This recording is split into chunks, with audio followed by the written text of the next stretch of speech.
Stretch, huh? Oh, here's a nice one about singing loudly.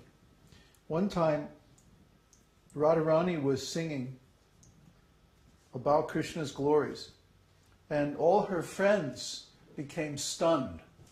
They became like stones. But the stones began to melt in ecstatic love. This is the power of Radharani's singing. She can make stones melt. And when we hear the singing of the devotees, they can make our stone-like hearts melt also. That's the thing. Because the devotees are full of love for Krishna. Then, gradually, it softens the hearts of the people who hear them singing the Maha Mantra. And then when their hearts gradually melt, they also become devotees. So, crying loudly.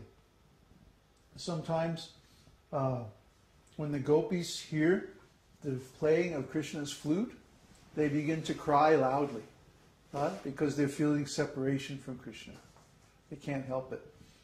The gopis don't like to hear the buffalo horn. You know, when the cowherds go out into the forest, they blow these buffalo horns and it calls all the cows to come. And the gopis don't like to hear that, because it means Krishna is going away for the day. He's going out in the forest with the cows. And so they're not going to see him for a while. And they don't like to hear that. But they love to hear Krishna's flute, especially when he's coming back and he's or calling them out into the forest at night for pastimes. They like to hear that. Sometimes Lord Shiva, if he hears Krishna's flute, will begin crying out into space so loudly that the demons' wives all have miscarriages. That's Lord Shiva. Yawning. So sometimes the devotees will feel, especially when chanting, Have you experienced this in the morning? When chanting, all of a sudden you'll feel like this overpowering urge to yawn. And it's not an ordinary yawn, it's like this big yawn, right? It's almost like a whole body yawn. That's a symptom of devotional ecstasy. Neglecting the presence of others. For example, when we're performing Sankirtan or any devotional activity, and we happen to be in public, sometimes people will look at us, like, who are these crazy madmen? Who are they? Why are they doing this? But we don't care. We neglect them. Why? Because they don't understand what's going on. They have no idea. And they can't measure the actual status of a devotee. There's a nice story about this in Bhaktivinoda Thakur's book, Jaiva Dharma. He's talking about a sannyasi. And the sannyasi one day shows up at the ashram of the Babaji. And he's writing about Jagannath Das Babaji Maharaj, his guru, in a covered way. So the Mayavadi sannyasi shows up at their ashram. And they're like, uh-oh, what's this guy doing here? He's going to cause some trouble, But he doesn't. He's very nice and he's soft-hearted. And he falls at their feet and he begs to become a devotee. So the devotees are asking him, well, you're a Mayavadi sannyasi. Why do you want to become a devotee? And he says, well, for many years I studied all the scriptures and Vedanta according to the impersonal conclusions of Shankaracharya. And I was meditating for many years on impersonal Brahman. And as a sannyasi, of course, I had so much status, social status and facilities and like that. And but I really couldn't realize anything. I mean, they keep telling me, well, you're going to experience bliss, ananda. But I didn't experience any bliss. It was dry. Then one day, I was sitting by one of the ghats near the Ganges, and a devotee came by. And he was in total ecstasy.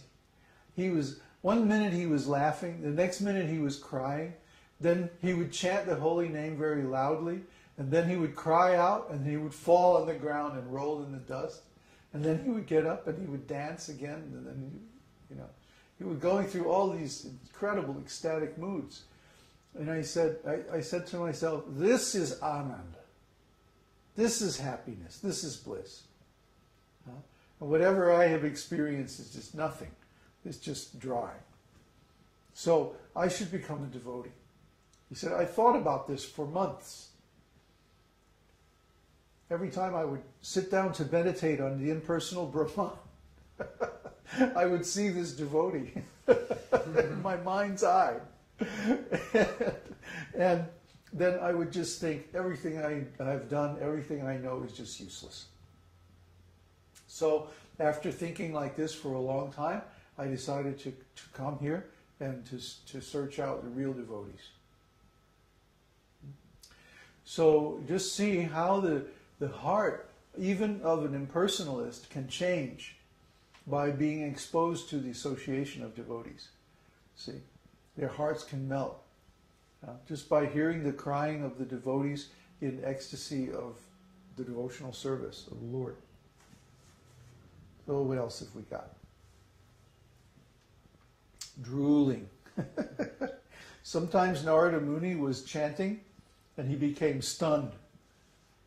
And he would just be like, stand, and he would drool. And I know from experience that when this happens, it's because Krishna is revealing himself within. And so the devotee's attention goes completely within. And he loses track of his material body. He doesn't even think about his material body anymore. And so he can become stunned. And just like when you're asleep, sometimes you drool. Well, also when you're in transcendental ecstasy, the same thing can happen. And laughing like a madman. When a devotee laughs very loudly like a madman, it is done out of an extraordinary agitation of ecstatic love within the heart. Such mad laughing is an expression of the condition of the heart, which is technically called attahasa. Attahasa. When a devotee becomes affected with this mental condition, his love is expressed through the lips. The laughing sounds, coming one after another, are compared to flowers falling from the creeper of devotion which grows within the heart of the devotee. Very nice comparison. And we've all experienced this, especially during kirtan, but it happens even during japa. Sometimes Krishna will reveal himself in such a funny way that we can't help it, we just start laughing. So, what can I tell you? You have to experience all these things for yourself. If I just sit here and tell you about it, it's like, what is he crazy? What is he talking about?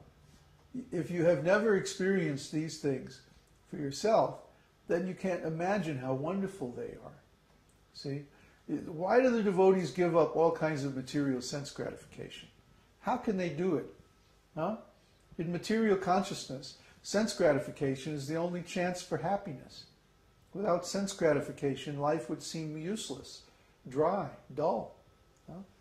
But the devotees give up all kinds of sense gratification without even trying, without even thinking about it. It's just automatic. Why? Because we're getting higher spiritual pleasures from within. That's the only way it is possible. If you try artificially to give up all happiness, you'll only last a couple of days, if that. As soon as you get a chance, you'll be right back at it. Material sense gratification. But the devotees go for years and years and years without material sense gratification, and it's not even a strain. It's not even an effort. Why? Because we have a superior taste of spiritual enjoyment within. A crude example, let's say, from music. It's like once you actually understand the taste, or you get a taste for classical music, or really, really good jazz, like Coltrane or something, You don't ever want to listen to Elvis Presley. You don't ever want to hear Madonna, what to speak of rap or any of that icky garbage. You just want to hear Mozart and Beethoven and Shostakovich and, people who are really good, right? Why? You get much more pleasure from it. The taste of pleasure is much higher. Just like you can't say, for example, that a child's drawing is as good as a great master, like Picasso or any of the great master painters. Why not? Because if you have any taste in art, you can see, there's so much more expression here. There's so much more value in the master's painting. And the child